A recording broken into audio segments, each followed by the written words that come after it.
I'm Ronnie Klassen, and this is Straight Talk.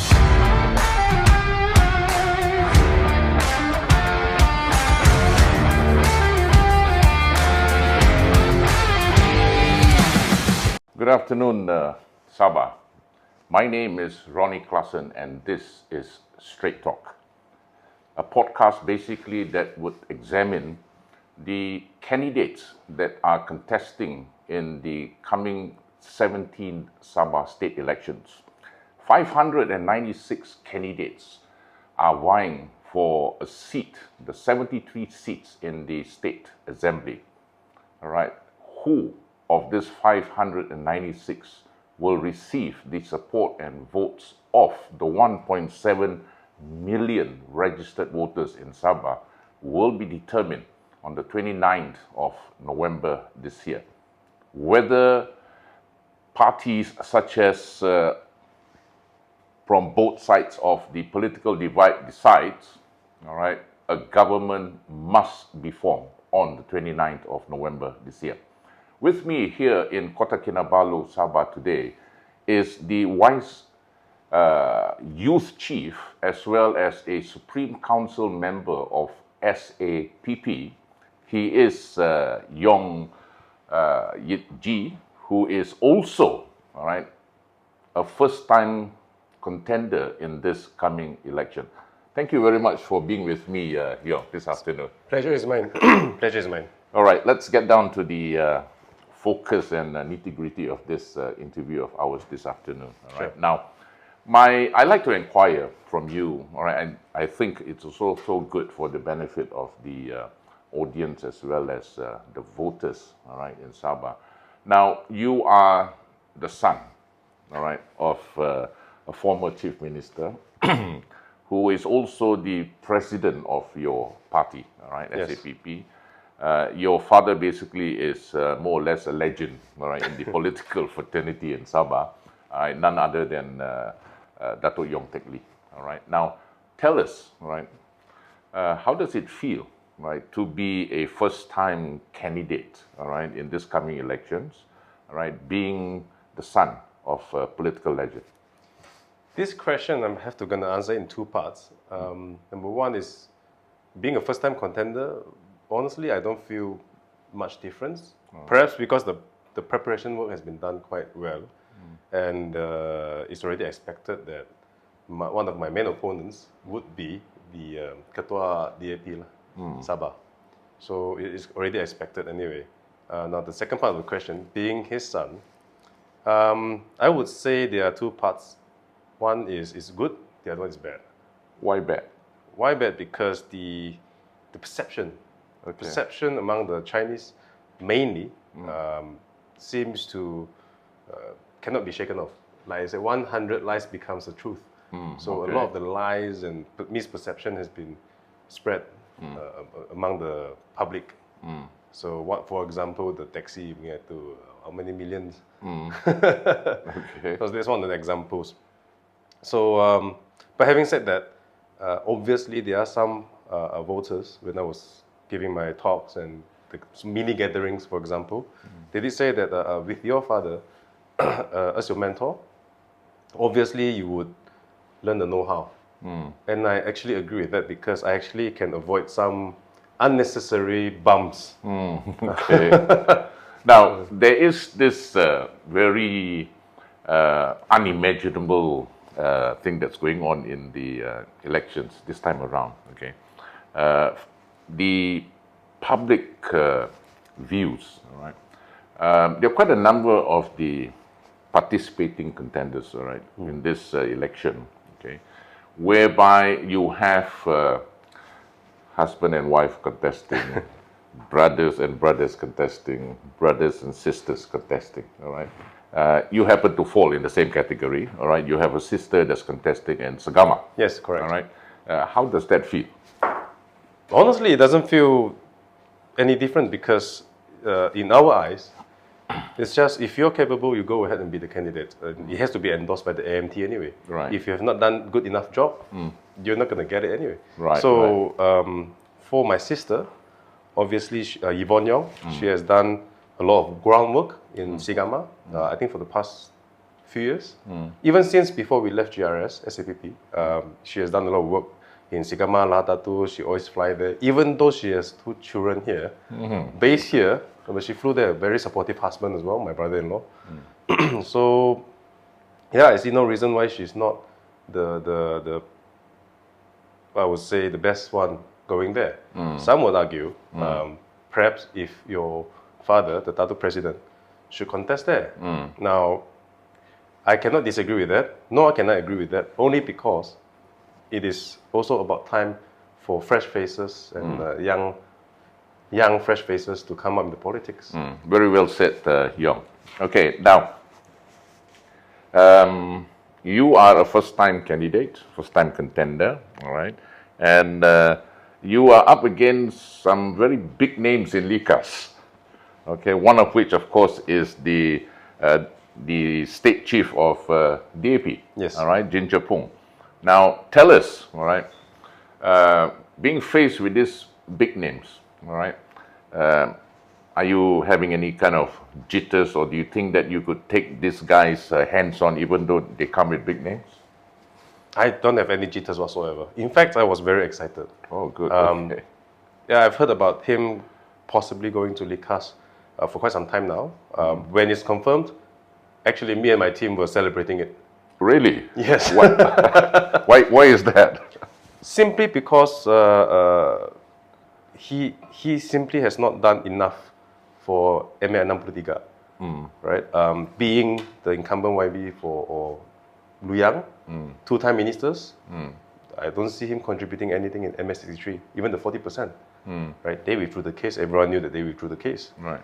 Giving some, I think, very, sorry to use the word, but dumb reason.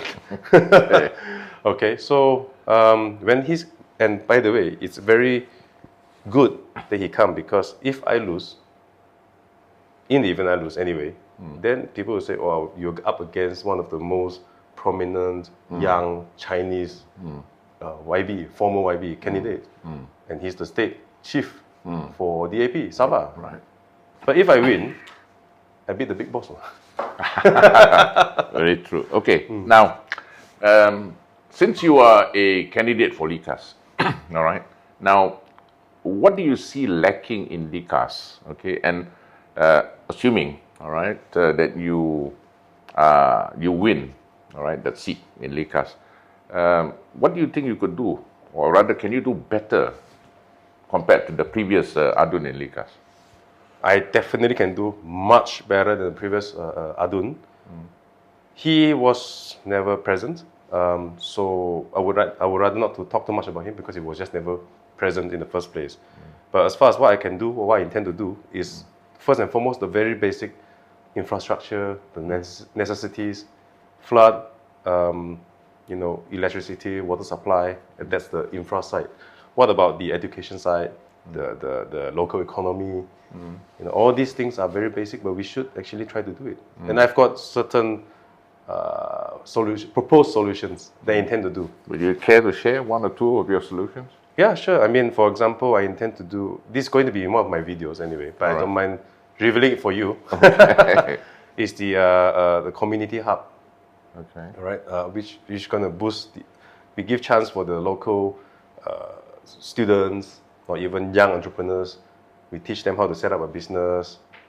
We teach them, we have some courses for free to teach them how to set up and how to do business, accounting side, how to set up a company, Senjam Berhad, the difference between partnership and Senjam Berhad. And it helps because due to my profession, it helps. Being a lawyer, of course, you do have the advantage in extending this experience of yours. Now, when we talk about development in Likas, okay, now, Likas has got approximately, 20,000? 19,100. Okay. Now, and the 19,000 basically actually fall, or rather make part and parcel of this 600,000 new voters, all right, that will be voting. All right. As to the percentage of this 600,000, it's anybody's guess. Yeah. All right. How do you deal with the young voters in Likas? I think surprisingly, due to our research, young voters in Likas is not that many. Surprisingly, it's 35 and above. I see. But having said that, I think the young voters, not just Likas, but in urban areas, they need employment opportunities. They need the education opportunities. I think one of the sad truth is that we only have one university of Malaysia Sabah, UMS. UMS, yes. I think we could do more. In fact, for example, if a Sabahan wants to become a lawyer, they have no choice but to take up the law degree in Semenanjung, Right. and then take the bar there. Then only they can chamber in Sabah. Sabah. And a lot of them then will intend to stay in West Malaysia because they are used to it. They would rather stay there. And those who are more well off could actually go to Australia or UK to do the bar or do the law degree.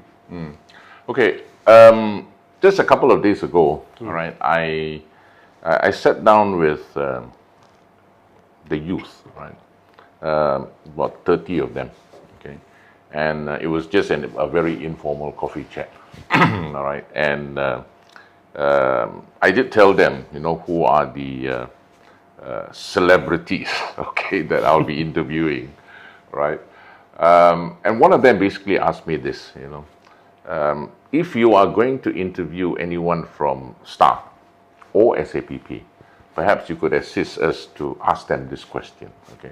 And I consider these youth basically fence-eaters. They're uncertain, okay? So I'm compelled to ask you this question, forwarded by them, all right? Now, what was the reason of STAR and SAPP leaving JRS? The main reason, I believe that's the only reason, is because they insist to work with PH, Okay. Malaya Party. Because SAPP and STAR, I cannot say on behalf of STAR, but I believe, the same as us, is that we have been consistently fighting for autonomy, Sabah for Sabahan, for many, many years. In fact, we are very happy that now everyone's shouting Sabah for Sabahan. Right. All right. But if you work with Malaya Party for Sabah state election, we cannot agree to that. We left Perikatan Nasional because they insist to contest in Sabah. Because we feel that we should be like Sarawak. The Sabah State Assembly should consist of Sabah local parties, YBs only. Right. On a national level, fine. You understand, we get that. But at least not on the Sabah state election side, because we know our problems. I always say this, even to my former comrades in GRS, I said, rumah kita jaga, tapi kunci jangan kasih orang lain. Okay. Kunci kami sendiri pegang. Right. Okay. Since you mentioned just now that one of the main reasons, or rather the only reason, all right, that why STAR and SAPP left GRS is because they're working with PH. All right, so we can consider PH basically as a Malaya party. Okay. Now, not too long after that, all right, at a event, okay, this is basically recorded in a PC. Okay, now Dr. Jeffrey Kittingan, okay, did mention in his PC that in the event, all right, that they are able Gabungan Bersatu Sabah. That's your Gerakan group. Bersatu Sabah. Yeah. GBS. Yeah. Yes. Okay. Now he did mention that if you are able to form the government, okay, we will work with Malaya. Oh, okay. All right. Now it sounds a little bit contradictory as to your purpose of leaving DRS, but at the onset of it, you will work with Malaya Party. All right. What's your thoughts on that? My view is this: I don't think we should work with Malaya parties unless we really do not have enough from the local parties to form the government. Okay, so if we want to form, if you really want to form the government with your purpose, then you have no choice but to work with them. Then fine. That means that the political scenario has not, we cannot reach that level yet. So perhaps it takes another election or 2 elections down the road. But if we have enough to form the government, then obviously we won't include them. Okay. I think the main thing is that who is the shot caller. The shot caller right now, even though it may seem, or rather the previous Sabah government, seems to be Hajiji, our GRS chief, former chief. But we all know that he can't really make the decision on his own. Okay, now I want to touch on a bit on this 40% entitlement, revenue entitlement to Sabah. All right, now I am not too sure whether PMX basically was misquoted or whether he was given a wrong information, but looking at it on the surface, okay, 6.9 billion, all right, was given or allocated to Sabah in the recent budget, okay, which he included the 600 million interim to Sabah, which I think probably is not right, okay. Now, no appeal coming from them. The only appeal that they are looking at is the contents of the judgment. Okay. Now, PMX actually mentioned in a statement that he will deal, or rather he will negotiate, all right, with the next government. There's no government today. Yes. All right. So he's going to negotiate with the next government. Now, let us assume, all right, that you are able to form the government. Okay, how would you negotiate with Anwar Ibrahim? First and foremost is, I think we have to make one thing clear. They are appealing. Even though they can say whatever they want about it's not appeal, we're just appealing against the reasoning. Look, all lawyers knew the moment we look at the notice of appeal, I actually gave him benefit of the doubt at the beginning. But the moment I read the notice of appeal, I knew that this appeal is going to defeat the entire decision. A lot of the lawyers would know that. So to say that they are not appealing is wrong. I have to put it as a context first. But in terms of, apart from the court case, but in terms of negotiating, meaning the review part, right? The failure to review since 1974. Right. They failed to conduct the review. Now, in terms of the review, if I was if I'm lucky enough, and if the people of Likas actually gave me a chance to be a YB, and I would negotiate on behalf of Sabah government with Anwar Ibrahim, or rather the federal government side, that look, show us your documents, show us the records. You have the account records, right? Right. And show me the records, and then we know exactly how much has been derived from Sabah. That's number one. After that, because due to the administrative system right now, at the end of the business day, all the monies will be transferred into the KL HQ, for example, LHDN and all that. So I would propose we do a joint trust account to be held by Sabah government and federal government in a way that's not violating. Who administers this trust account? Sabah and Sarawak. Sabah and federal government together. Why? Because according to the federal constitution, this grant has to come from the federal consolidated fund. And due to that, there was a suggestion made by Masidi at one time, if I can recall. Yes, and our president also. Yes, yeah.